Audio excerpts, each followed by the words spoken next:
Cette vidéo fait suite à 7 vidéos où je t'avais donné 27 choses que j'aurais aimé savoir avant de venir en Thaïlande. Alors rassure-toi, si tu as déjà vu la première vidéo, les 20 choses que je vais énumérer aujourd'hui ne sont pas présentes dans la première vidéo. D'ailleurs, si tu as loupé celle-ci, je la mets par ici. Ne perdons pas plus de temps. Première chose, les temples et les ruines, au bout d'un moment, se ressemblent tous. Si tu viens en vacances, il va falloir que tu planifies où est-ce que tu vas aller, ce que tu vas faire. Je conseille d'aller voir les temples les plus populaires, les plus beaux. Idem pour les ruines, par exemple en allant à Ayutthaya. Par contre, une fois que tu as fait les 2-3 temples et les ruines qui sont connues, tu n'as pas besoin d'aller plus loin. Si par contre tu es à proximité, tu peux aller y jeter un coup d'œil. Si vraiment c'est ton kiff, vas-y, parce que je sais qu'on est tous différents. Pour moi, un temple, c'est un peu comme une église en France. Quand on a fait un, bah, tu les as tous faits. À part pour moi Shanghai, où là vraiment tu as des temples qui sortent du lot. Mis à part ça, focalise-toi sur ce que la Thaïlande a d'autre à proposer. Alors je sais que tu as énormément de vidéos sur Internet. D'ailleurs, j'en ai fait moi-même. Par exemple, le top 10 des choses à pas faire en Thaïlande. Mais ne te préoccupe pas trop des normes culturelles. N'oublie pas que tu es un étranger. Tu n'es pas censé tout savoir. Même moi, après 13 ans, je fais encore pas mal d'erreurs. Hein. Ma femme me reprend souvent sur des trucs tout bêtes. Hein. Mais voilà, on n'est pas censé tout savoir. Et les Thaïlandais savent très bien que tu ne viens pas d'ici. Donc, tu peux faire des choses que les Thaïlandais ne pourraient pas faire parce que ça serait mal vu. Je ne suis pas là à dire non plus qu'il faut ne pas respecter la culture thaïlandaise et faire n'importe quoi. Mais si tu fais des petites erreurs, on va pas te jeter la pierre, on va pas te sauter dessus. Les Thaïlandais d'ailleurs, en général, je pense qu'ils rigoleront plutôt qu'autre chose. Donc voilà, ne sois pas trop sérieux, essaye de faire au mieux. Et puis voilà, si tu fais des erreurs, c'est pas grave. Comme on dit en Thaïlande, sabai sabai, mapenlai. L'importance du 7-Eleven. Alors je vais pas répéter qu'au 7-Eleven, tu peux manger 24/24. Tu le sais déjà. Par contre, si tu fais tes courses au marché du coin et que tu as simplement un billet de 1000, il se peut qu'ils aient pas la monnaie. Nous, ça nous arrive de temps en temps avec Hey, à la différence. On peut payer avec nos téléphones. Par contre, toi, si tu viens en vacances, ça va être un autre délire. Donc, allez au 7-Eleven avec ton billet de 1000 pour aller faire de la monnaie. Pas besoin de ramener ta trousse à pharmacie. Tu peux acheter tes médicaments directement sur place. En plus, c'est souvent moins cher que chez toi. Tu peux acheter énormément de médicaments sans ordonnance. Moi, depuis que je suis ici, je n'ai jamais été chez le médecin pour pouvoir acheter des médicaments. Je me présente à la pharmacie et j'achète ce dont j'ai besoin. Alors bien sûr, si tu es malade et que tu as besoin de médicaments spécifiques, renseigne-toi avant de partir. Il faut absolument que tu ailles dans les marchés nocturnes et que tu essaies les buffets. Alors si tu me suis depuis un petit moment, tu sais que je suis un grand passionné de marché. Là, j'en fais énormément. Je fais un peu moins de buffets, mais j'en fais de temps en temps avec ma femme. L'avantage des buffets, c'est que tu as un rapport qualité-prix imbattable. Tu peux manger dans certains pour 100 bahts, 200 bahts, voire des fois moins.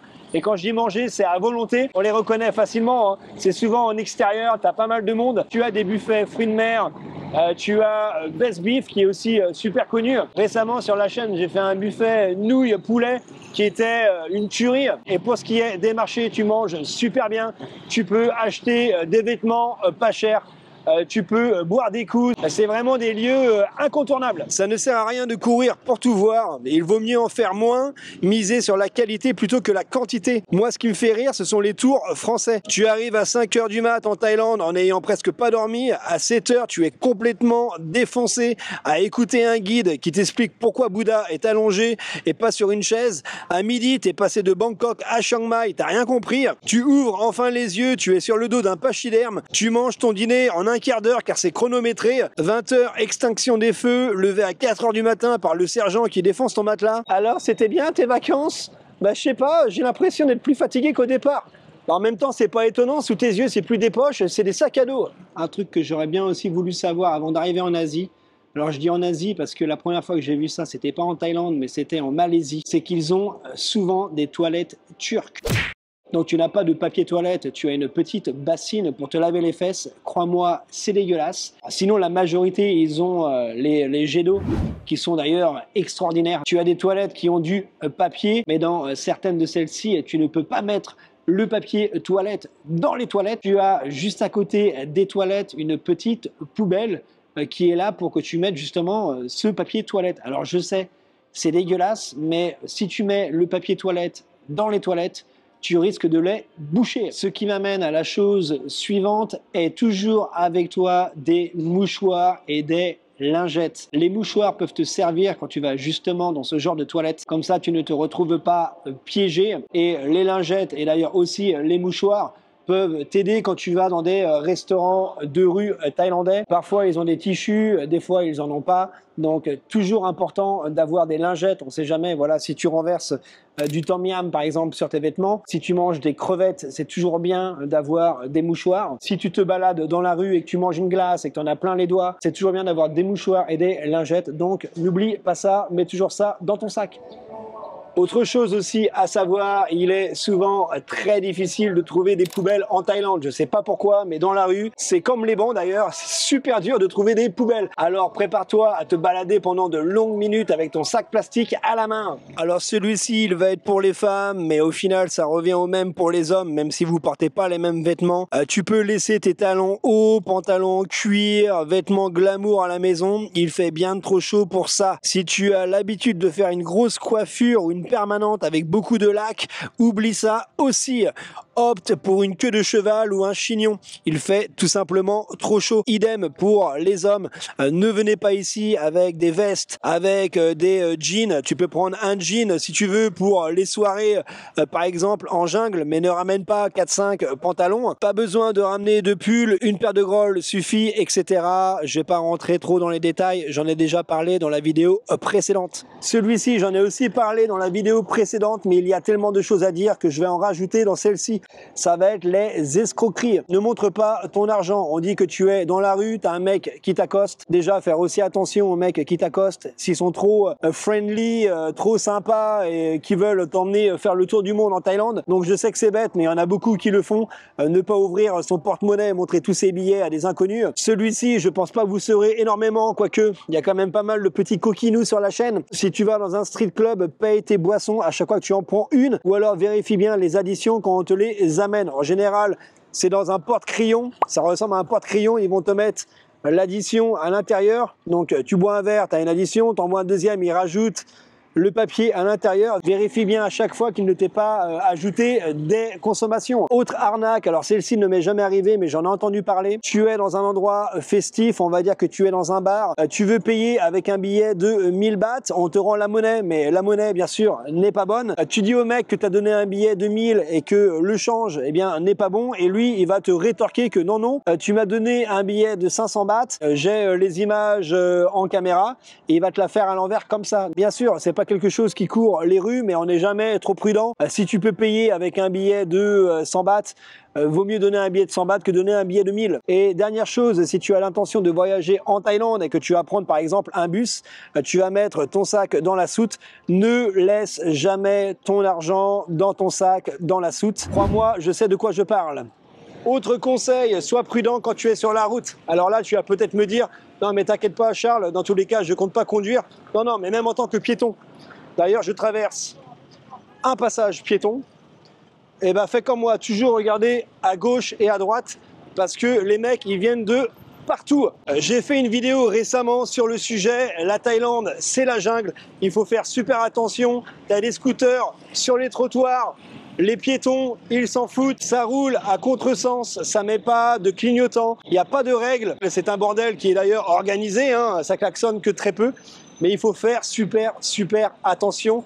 Et les yeux partout. Ce n'est pas que les gens qui te veulent du mal en Thaïlande, le pays aussi. C'est-à-dire que quand tu marches sur les trottoirs, fais attention parce que tu as des trous, tu as des dalles, Béatrice, qui bougent et tu peux te tordre la cheville comme ça. Autre chose à savoir, Khao San Road, ce n'est pas la Thaïlande. Si tu veux voir des touristes à foison, je t'en prie, vas-y. Si tu veux voir des mecs complètement ivres, 24/24, si tu veux manger super cher, manger dégueulasse, avoir de la musique, à te péter les tympans, des Thaïlandais qui t'harcèlent pour prendre des tuk-tuk et des taxis, fais-toi plaisir. Alors moi, Khao San, j'aime bien une fois de temps en temps, Mais si tu viens en Thaïlande pour la première fois, ne va pas loger là-bas. En plus, tu es loin du centre-ville, donc c'est cool, tu es près des temples. Mais bon, comme j'ai dit tout à l'heure, les temples, voilà, tu en as fait 2-3, tu as fait le tour. Par contre, pour l'immersion, on reviendra. Donc ne loge pas là-bas, va loger auprès de la rivière, va loger sur Sukhumvit, va loger du côté de Siloam, du côté de Hue Quang, de Ratchada. Tu as plein d'endroits super sympas.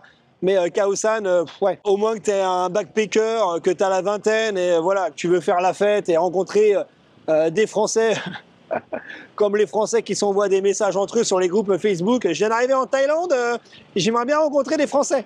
Bah va là-bas. Donne des pourboires. Ici, les salaires sont faibles. C'est pas la France. Beaucoup d'ailleurs comptent sur ces pourboires pour survivre. Alors je te dis pas de donner des 1000 et des 100. Mais tu peux commencer par exemple avec 20 bahts. Si tu commandes à manger ou à boire dans la rue, prépare-toi pour la guerre. Le délire en Thaïlande, c'est que les gens ne font pas la queue, ils s'amassent autour du petit shop. D'ailleurs, c'est super déstabilisant. C'est quelque chose que je déteste. Je laisse toujours ma femme s'en occuper parce que la façon dont ça fonctionne ici, et ben en fait, il faut commander pendant que la commande d'une autre personne est en cours. Si tu ne dis rien, eh bien les gens qui vont arriver après toi vont commander avant toi et tu vas passer la journée devant le petit shop, manger local. J'en avais déjà parlé dans la vidéo précédente, mais aussi boire local. Alors si tu veux faire la fête, ne va pas casser ton porte-monnaie à acheter du Ballantyne, du Jack Daniel. Bois les alcools locaux. Je te conseille le blend. Alors c'est un whisky thaïlandais qui est bien meilleur que le Sangsom ou le Hong Tong. Tu as aussi le Regency qui est pas mal. C'est ce que boit d'ailleurs ma femme et ses copines en général. Et bien sûr, boire ça à la taille avec 3 quarts de soda et une petite lichette de Coca-Cola. Attention aux différences culturelles, hein. Oui, je connais, je sais c'est où en Thaïlande, ne veut pas systématiquement dire que c'est vrai. Ne voulant pas soit perdre un client ou perdre la face, le Thaïlandais peut dans certaines occasions dire qu'il connaît alors que pas du tout. Sois donc prêt à te retrouver dans des situations lunaires. Oublie pas de garder le sourire, tu es en vacances. Autre chose que j'aurais aimé savoir avant de venir en Thaïlande, c'est que tu peux acheter ça, Prickly Heat. Ça se trouve un peu partout dans les Big C, Watson, Tesco. Et qu'est-ce que c'est? C'est un spray rafraîchissant. Voilà à quoi ça ressemble. Voilà, tu te mets ça dans le dos, dans le cou, sur les bras, n'importe où. Ça sauve des vies parce que tu sais qu'en Thaïlande, il fait une chaleur monstre. Et un deuxième objet que j'ai adopté en Thaïlande, ça va être le Yadom que tu te fourres dans le pif. Voilà, comme ça. Et c'est eh bien, une sorte de petit bâton avec à l'intérieur de la menthe. Donc, pareil que le Prickly Heat, c'est pour te rafraîchir. Voilà, si tu te sens pas bien, que tu penses que tu vas tomber dans les pommes, tu te mets ça dans le nez. Les Thaïlandais en sont très friands. Et tu verras sûrement aussi d'ailleurs des Thaïlandais qui le laissent comme ça dans le pif et qui font leur life. Et ça, c'est des barres de rire. Un truc que j'aurais aussi aimé savoir avant de venir en Thaïlande, c'est qu'il fait nuit super tôt. Je sais pas si tu te rends compte, si tu vois la différence par rapport au début de la vidéo. Là, il est 18h moins 10, il fait quasiment nuit. Dans 20 minutes, un truc comme ça, il va faire complètement nuit. Et ça, c'est pas un truc que je kiffe. Je me souviens en France, les étés, il faisait nuit à 22h, c'était génial. On pouvait jouer au palais, on pouvait faire des barbecues super longtemps. Et ben en Thaïlande, il va falloir que tu te dépêches à faire tout ce que tu as à faire parce que la nuit tombe super vite. Donc pars tôt le matin si tu vas aller faire des excursions ou visiter des endroits qui nécessitent de la lumière. Dans tous les cas, je te rassure, il y a pas mal de choses qui se passent en soirée, notamment, comme je t'ai dit tout à l'heure, les marchés nocturnes, tu peux aller dans les buffets, tu peux sortir en boîte de nuit, tu peux te balader en ville, il y a toujours des choses qui se passent en soirée, donc c'est pas trop un problème, mais tu as aussi énormément d'endroits qui ferment assez tôt, donc voilà. Sois préparé à ça. Et la dernière chose, alors ça va être pour ceux qui veulent aller à Koh Samui. Alors je sais qu'il y a beaucoup de Français qui aiment cette île. Par contre, c'est super cher d'y aller en avion. Tu as la compagnie AirAsia qui contrôle le business, donc une petite solution. Si tu veux vraiment y aller en avion, tu prends un vol pour Suratani et de Suratani, tu prends soit un taxi ou un bus et puis ensuite tu prendras le ferry pour arriver à Samui. Ça te coûtera bien moins cher que de prendre un vol direct, mais tu t'en doutes, ça sera bien plus long long aussi. Voilà pour ce qui est de 20 choses que j'aurais aimé savoir avant de venir en Thaïlande. Si tu en vois d'autres, si tu as des choses que je n'ai pas mentionnées dans cette vidéo, tu peux les partager en commentaire. Je pense que ça pourra aider le poteau qui regarde cette vidéo. Si tu comptes venir t'installer en Thaïlande et que tu as besoin d'un coup de main, tu trouveras en description mon accompagnement. J'espère que tu as apprécié cette petite vidéo. Si tu es encore là, c'est que tu es un bon. N'oublie pas de t'abonner, de liker, de commenter. Et point le nez. Moi, je te revois très vite pour de nouvelles aventures. En attendant, porte-toi bien. Ciao, poteau!